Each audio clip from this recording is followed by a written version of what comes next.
The Old West was no stranger to broken families, but few stories cut as deeply as that of the rancher who disowned his only son. Pride had ruled his heart, and when the boy chose love over obedience, the father cast him out beneath a sky of fire and dust. He believed blood could be replaced with silence, that the ties of kinship could be severed as easily as rope. Yet in the quiet nights that followed, when the cattle were still and the desert winds howled, he carried the weight of that choice like a stone pressed against his chest. The son had ridden into exile with nothing but the woman who held his heart. To him, she was worth every sacrifice, worth the land, the inheritance, and the family name he had left behind. Together they wandered, carving out survival in the harsh emptiness, building a bond forged not by comfort, but by hardship. Love became their shield, even as whispers of hunger and the threats of the world clawed at their backs. Still, he believed that someday he would return not as a beggar, but as a man with dignity. Years rolled by like storms over the plains, and time hardened both men. The father grew older, his ranch sprawling but his home hollow, the absence of his son echoing louder than the sound of cattle in the fields. He tried to bury his regret under work, under silence, under the mask of a man who had chosen pride over forgiveness. But no amount of labor could erase the ghost of the boy he once held in his arms. Then, one evening, as the sun bled across the horizon, riders appeared on the ridge. Among them was a figure the old man recognized instantly, even after all those years. His son had returned. Yet at his side rode a woman whose presence made the father's heart harden like stone. The same bride he had despised, the reason he had cast his blood into exile. The past he thought buried had come back to stand before him, breathing, demanding to be faced. The street grew silent as father and son locked eyes, the weight of years pressing down on both. This was not a simple return, not a homecoming of joy. It was the collision of choices, the reckoning of pride and love, and the moment when a family's future would be rewritten beneath the watchful eyes of the West. The air in the town grew heavy the moment father and son stood face to face. The years had not erased the bitterness that split them apart, nor had time softened the sting of disobedience. The father's jaw clenched as his eyes fell on the woman beside his son, the bride he once swore would never set foot on his land.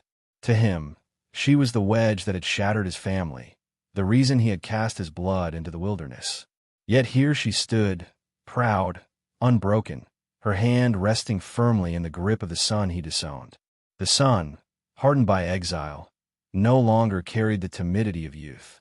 His shoulders bore the weight of survival. His gaze carried the fire of a man who had lived beyond the shadow of his father's name. He had returned not to beg, nor to reconcile, but to stand on equal ground. For years, he had built his life in dust and hardship, forging himself in the furnace of the West. Now, with his bride at his side, he had come to face the man who once chose pride over love. Whispers rippled through the crowd that gathered along the street. They remembered the night the father cast his son away, the arguments shouted under a blood-red sunset, the shame that drove the boy from his home. Many had admired the father's iron will, but admiration soured into unease as they watched the consequences return before their very eyes. The Old West had a way of bringing the past back to the doorstep, demanding it be reckoned with under the eyes of the whole town. The father's voice cut the silence, cold and sharp. "You dare return here with her? After all the ruin she brought, after all the shame?" His words carried not only hatred for the bride, but also the unspoken weight of regret. Regret masked by rage. Regret he refused to admit. His pride still clung to him like armor, though cracks began to show. The son did not falter. He stepped forward, his tone calm yet fierce. "I return not to ask for your blessing, but to show you what love built in the place where your pride left me to die. You cast me out, but you could not kill who I am. And now you will see her not as your enemy, but as my wife." His words struck deeper than any weapon, echoing across the street as the crowd held its breath. The bride stood silent, her eyes steady, though every glance from the townsfolk felt like a dagger. She knew what they thought of her, what they had whispered all those years: temptress, destroyer, the cause of division. But she also knew the truth of her journey, the hunger she endured beside her husband, The nights spent under a blanket of stars with nothing but each other to cling to, the scars they bore together. In her silence was strength, and in her presence was defiance against every lie ever spoken of her. The father, staring at her, felt the years close in on him. He saw not only the woman he despised, but the reflection of choices he could not undo. His land stretched wide and rich, yet it brought him no comfort. His house stood tall, yet felt empty. He had traded his only son for pride, and now the son stood before him stronger than ever. Because of her, not in spite of her. The realization twisted in his chest, though he fought to bury it. The tension thickened as the crowd waited. The West thrived on spectacle, and this confrontation was more than family business. It was legend in the making. Men shifted uneasily, unsure if guns would be drawn. Women clutched their children close, sensing that whatever happened here would be remembered long after the dust settled. The town itself seemed to hold its breath, the silence louder than 1,000 voices. Finally, the son placed his hand gently over his bride's, the gesture simple but powerful. "I chose her once," he said, his voice rising, "and I will choose her every day until death takes me. You may despise her, Father, but you cannot change what we are. You try to cut me from your blood, but blood flows deeper than pride, and love flows deeper still." His words struck like thunder rolling over the plains, shaking even those who once agreed with the father's decision. The father's eyes burned, but for the first time, he had no words. Pride had carried him through years of silence, but now that pride faltered beneath the weight of truth.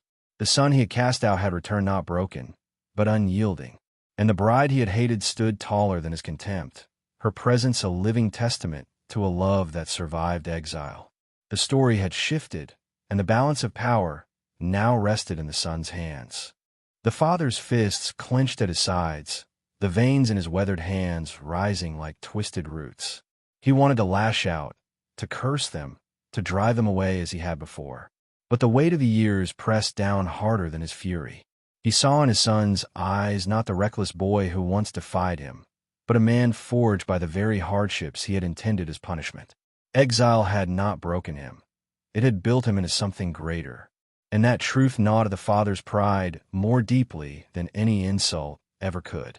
The bride lifted her chin, meeting the old man's gaze without fear. "You see only the woman you despised," she said softly, her voice clear enough to carry through the hushed crowd.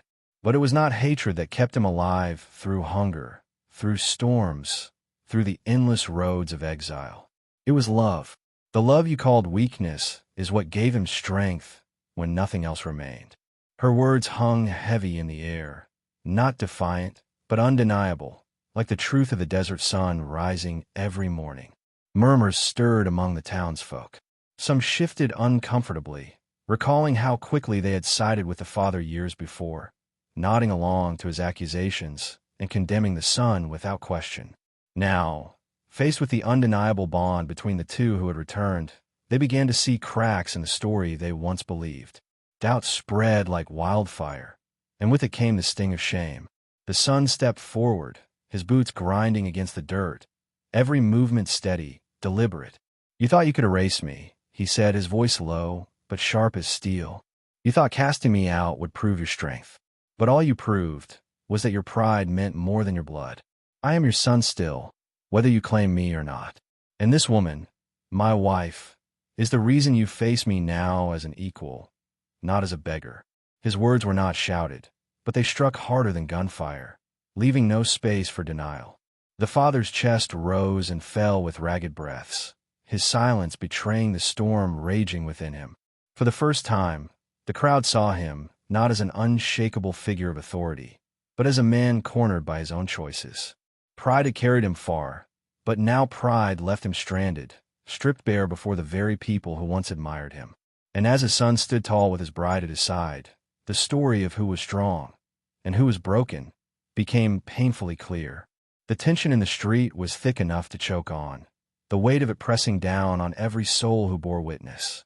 The father's authority, once unquestioned, now wavered beneath the gaze of his son and the judgment of the crowd. The silence stretched, broken only by the restless stomp of a horse and the whisper of the wind weaving through the buildings. All eyes waited for the father's response, yet none came. The bride, sensing the moment, did not retreat. She stepped forward beside her husband, her presence unshaken, her voice steady as stone. "You cannot undo the years you stole from us," she said, her words calm but cutting. "But you can no longer deny who we are. We do not stand here to beg for your acceptance. We stand because the truth cannot be silenced any longer." Her voice carried with it a quiet power, the kind born not of arrogance, but of survival. The townsfolk leaned closer, their hearts pulled deeper into the unfolding reckoning. They had seen duels fought in the streets, men cut down for honor or pride, but this battle struck deeper than bullets. This was a duel of truth against deceit, of love against the poison of pride. And though no guns had been drawn, the stakes felt just as high. The son turned, sweeping his eyes across the crowd. "All of you remember the night he cast me out," he said firmly. "You believe his words. You let me go with nothing but her by my side, and you let his pride shape the story of who I was. But look at me now. Look at us. Does this look like ruin, or does it look like survival?" His voice rose like a storm, every word striking the guilt that lingered in the hearts of those who once cheered his father's judgment. The father's face darkened, but the cracks in his resolve spread wider. He could feel the town turning, their loyalty shifting, their respect slipping from his grasp. For years, he had lived as the man who stood unyielding, but now he stood on the verge of collapse, undone not by violence, but by the very truth he had tried to bury. The son's return had brought more than a bride he despised. It had brought a reckoning that no man, no matter how proud, could escape. The father's breath came hard, his weathered chest rising and falling like a man battling both memory and shame. He wanted to speak, to defend the choices that had once seemed unshakable, but the weight of years pressed the words flat against his tongue. Every excuse he tried to summon sounded hollow, even to his own ears. He had cast out his only son for love, and that love had endured exile, hunger, and scorn, only to return stronger than he ever imagined. The bride's gaze did not waver. She stood as a living testament to everything the father had tried to destroy. She had carried the burden of blame, the sting of whispered insults, the weight of exile's cold nights. And yet here she stood, not broken, but whole. The townsfolk could see it in her eyes. She was no curse, no burden. She was the fire that had kept the son alive when all else had failed. And in that truth, the father's lies began to crumble. The son's voice cut through the silence once more. "You thought I was weak because I chose her over land and inheritance," he said, his tone sharp, steady. "But tell me, Father, what good is land without love? What good is inheritance if it costs a man his soul? You have wealth, but you are alone. I have little, but I stand with her, and together, we have everything you cannot buy." The crowd stirred, their eyes flicking between the father and the son, feeling the truth of those words sink into their bones. For the first time, the father's hands trembled. His pride had been his shield, but now it felt like a chain, dragging him deeper into the pit of his own mistakes. He searched the faces around him, hoping for support, but found none.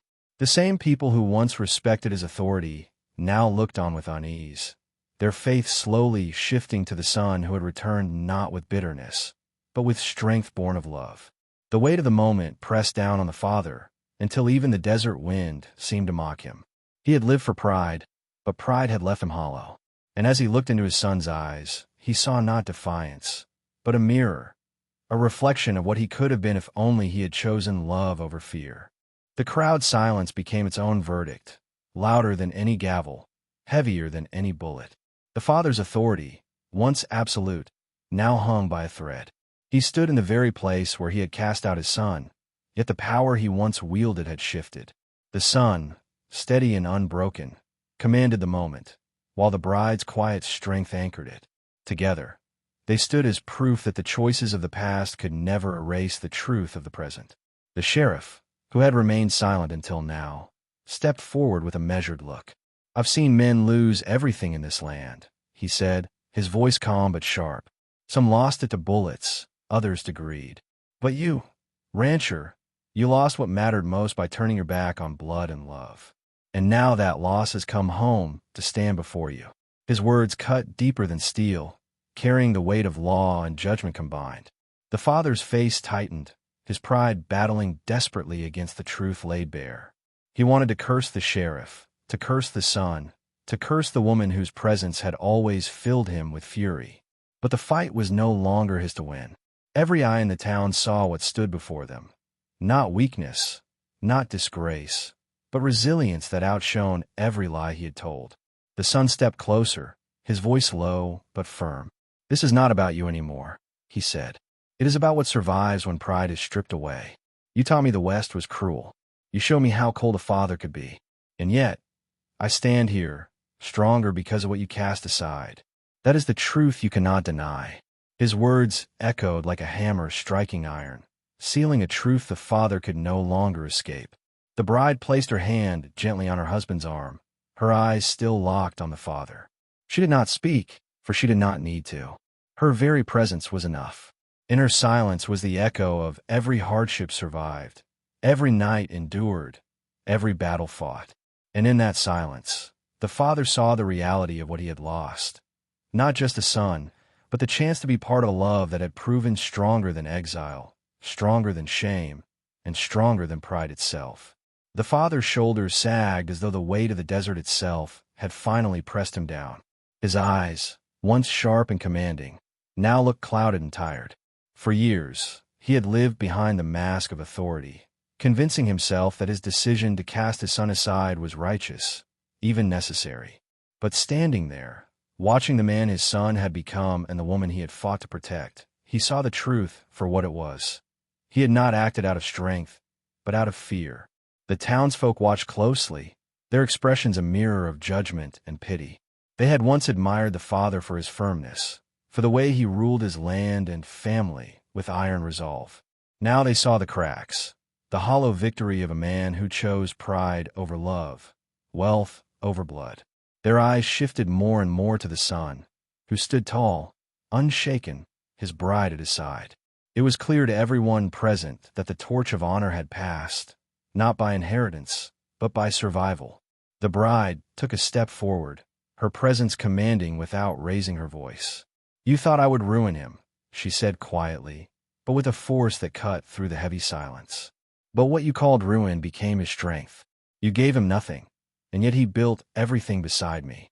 You tried to make us fall, but together we learned to rise." Her words struck with the precision of a blade, peeling back the father's defenses until only truth remained. The son lifted his chin, his voice steady but laced with something softer now. "I came back not to beg for what was lost, but to show you what you could not destroy. You see us standing here, and you know it too. Love made me stronger than your pride ever could. And though you will never bless her, she is my wife. She is my home, and that truth will outlive both of us." His words rang with finality, as though he had spoken the last line of a chapter the father had refused to close. The father's lips trembled, his hand twitching at his side, as though reaching for something already gone. He searched for anger, for words to strike them down again, but none came. What stood before him was undeniable, a love that had survived exile, a son who had risen beyond his shadow, and a truth stronger than every lie he had tried to bury. For the first time, the old man looked smaller than the desert around him, a relic of pride in a land that now belonged to those who endured. The town square, once filled with whispers and tension, now carried a silence thick with revelation. Every person present knew they had witnessed more than a family quarrel. They had seen the undoing of pride and the triumph of love. The father's fall was not from bullets or bloodshed, but from the quiet force of truth, spoken and lived by the very son he had cast aside. The bride stood firm, her hand in her husband's, her eyes steady on the man who once sought to erase her. She felt no triumph in his defeat, only the weight of years of suffering that had brought them to this moment. She knew she would always be hated in his eyes, but hatred no longer mattered. What mattered was that they had endured, and in that endurance, they had claimed a victory larger than revenge. The son turned to the crowd, his voice calm but resolute. "This is what the West teaches us," he said. "It strips us bare. It tests us with hunger, with loss, with exile. And only those who cling to love survive it. You can call me stubborn, you can call me foolish, but you cannot call me broken. I stand here with her, stronger than the man who once tried to cast me into dust." His words resonated like the roll of distant thunder, leaving no heart untouched. The sheriff, who had been silent, nodded with solemn recognition. "The truth has been spoken," he said, his voice carrying across the street, "and no man can stand against it." The weight of his words sealed the moment, drawing a line that could not be crossed. The father's authority, once law in this town, had dissolved like smoke, leaving only the hollow shell of a man undone by his own pride. As the sun began its slow descent, painting the sky in shades of crimson and gold, the son and his bride stood side by side, unyielding. They had faced exile, hunger, and the crushing weight of hatred, and still they stood. The West had not broken them. It had made them eternal. And in that truth, the crowd understood. This was no longer a story of shame, but of survival, love, and the quiet power of those who refused to bow to pride. The father staggered back a step, his boots grinding in the dust, the weight of the crowd's judgment pressing harder than chains. He looked at his son, at the bride who had endured exile by his side, and for the first time in years, he saw not enemies, but a mirror of his own failure. His fortune, his land, his pride, none of it could protect him from the truth standing before him. What he had disowned had not vanished into dust. It had returned, stronger, unshakable, and undeniable. The son did not gloat, nor did he demand apology. His silence spoke louder than words, his steady gaze declaring that he needed no validation from the man who cast him out. The bride, too, stood in quiet defiance, her presence alone undoing years of slander. Together they embodied something the father had never grasped. That love, when tested by fire, grows unbreakable. The crowd could feel it, could see it, and their loyalty shifted fully to the pair who had survived against every odd. The father's chest heaved as if he had ridden through a storm. He wanted to cry out, to demand the town remember him as the man he had been, but even he knew that memory was gone. Pride had once given him power, but now it only left him hollow, exposed beneath the burning sun. The West had stripped him bare, leaving only the truth, and the truth was that he had lost everything that mattered. The bride finally spoke, her voice calm, steady, but piercing. "You thought hate would break us, but hate cannot stand against love that endures.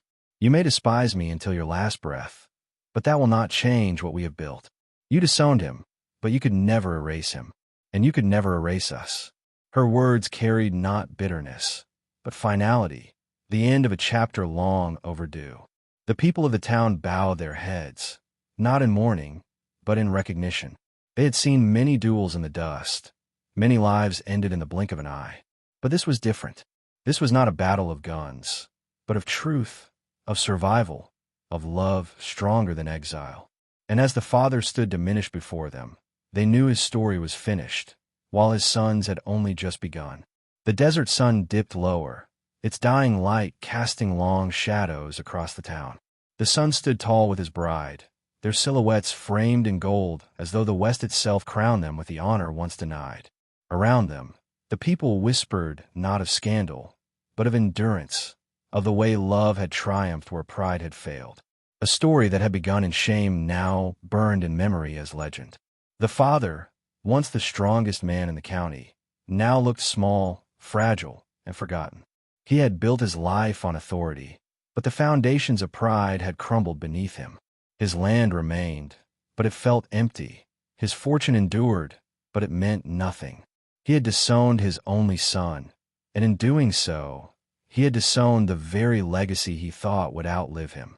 Now, standing in the dust, he realized too late that truth had outlasted him. The son wrapped his arm gently around his bride, their bond unshaken by the years of exile or the venom of scorn.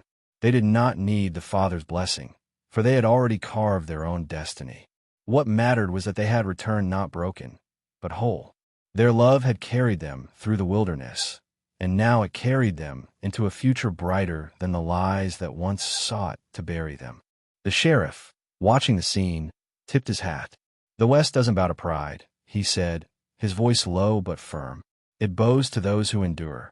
His words sealed what everyone already knew. that the son and his bride had won something far greater than land or inheritance. They had won the respect of the town, the recognition of truth, and the kind of honor no man could take away. As the sun finally slipped below the horizon, the story settled into the bones of every witness.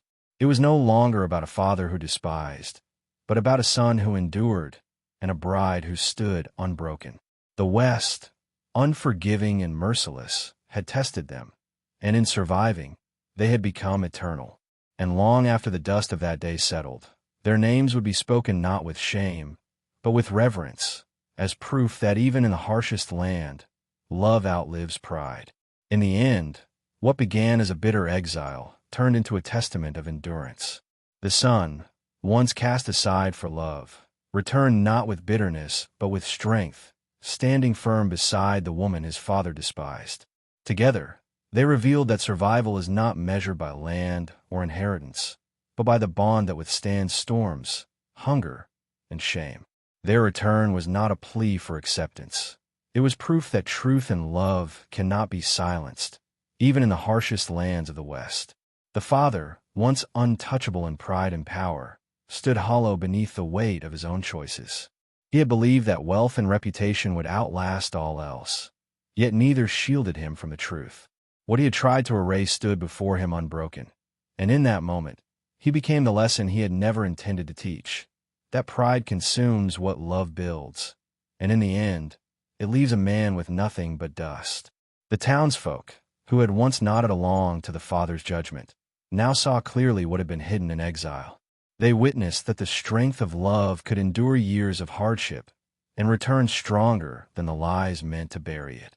For them, this was more than a family's reckoning. It was a reminder that the West strips away falsehood and honors only what survives: truth, resilience, and the courage to stand tall. The son's journey was not about reclaiming what was lost, but about proving what could never be taken. His bride, once branded as ruin, became the symbol of his triumph. Together, they carried a truth sharper than any blade: that love, when tested by fire, becomes unbreakable. And though the father would never embrace them, their story no longer needed his blessing. It had already become legend. If this story moved you, let its message ride further. Share your thoughts in the comments. Tell us how this tale spoke to your heart, and join us by subscribing to the channel. Every like and every word you leave helps keep alive the voices of the Old West, where pride may crumble, but love endures longer than dust, and truth outlives every lie.